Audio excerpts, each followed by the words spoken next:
بچه‌ها به یه ویدیو خیلی خیلی خیلی خیلی بچه‌ها لایک این ویدیو فراموش نشه و کامنت هم حتما واسم بذارید. اینجا ما این ماشین پراید واند نه سپر داره نه سپر اصلا نابود نمیدونش. این سمن نمیدونم چه قرمزه اصلا خودش قرمزه و بعد ما قراره اینجوری نه با سرعت کم و هیچیش نشه، با سرعت 40-50 کیلومتر.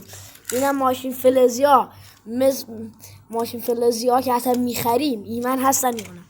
البته قرار اینجوری فیلم چی رفت کجا هستم این چیز نشد پراید آبزار ایزار عقب این چیز توش به شکست معلومه توش به شکست. الان عقب شوتی میشم.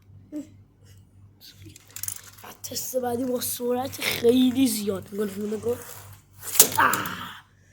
چه سرعت نمیدونم چه سالمه فاز این برو خاموشش کن. بله سیسش کلان چی مثلا دفعه دیگه با حد اکثر قدرت درش بالاخره باز شد. عیبی که بالاخره میشه از این ماشین گرفت. حالا بریم واسه این ترکید.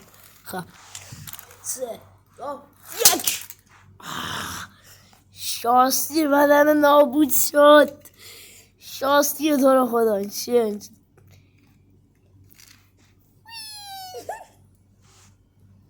خب چرا اینجوری شد؟ نابود شد. خب چرا اینجوری شد؟ خب نابود شد. و بله بچه نابود شد. اگه لایک و کامنت ها همین الان نزدی همین الان لایک و بزن، کامنت هم حتما واسم بذار از چه ماشین فلزی یا لگویی بسازم و حتما چنل منو ساب کن و زنگوله رو فعال کن که اولین قسمتی که اومد شما اولین کسایی باشین که کامنت میذارن، چون همیشه هر کسی که اول باشه من بیشتر به حرفش گوش میدم و بدونید. آقا من میخوام اینو با سرعت 150 کیلومتر مثلا 50 تا نگاه یعنی اینقدر زیاده چشمتون کارم میکنم.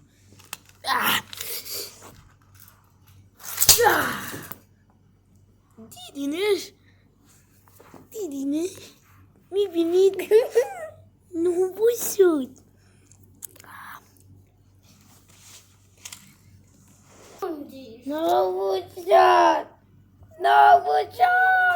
خب ولی بچه ها اصلا نابود شد ولش کنیم و من میخوام با سرعت 120 کیلومتر اینجوری کنم بیدیم بیشالله دیدین بیشالله. خب نگاه 3 2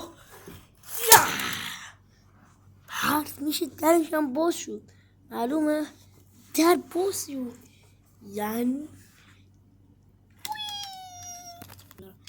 و بله اینم بود ویدیو ما. و اگه یادتون باشه دوباره بعد از 2 بار اگه لایک نکردی لایک کن.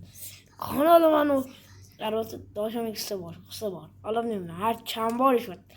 اگه کانال منو ساب نکردی ساب کن، لایک هم بکن، زنگوله هم فعال کن، کامنت هم واسم همین الان بذار. حالا ندیگه همین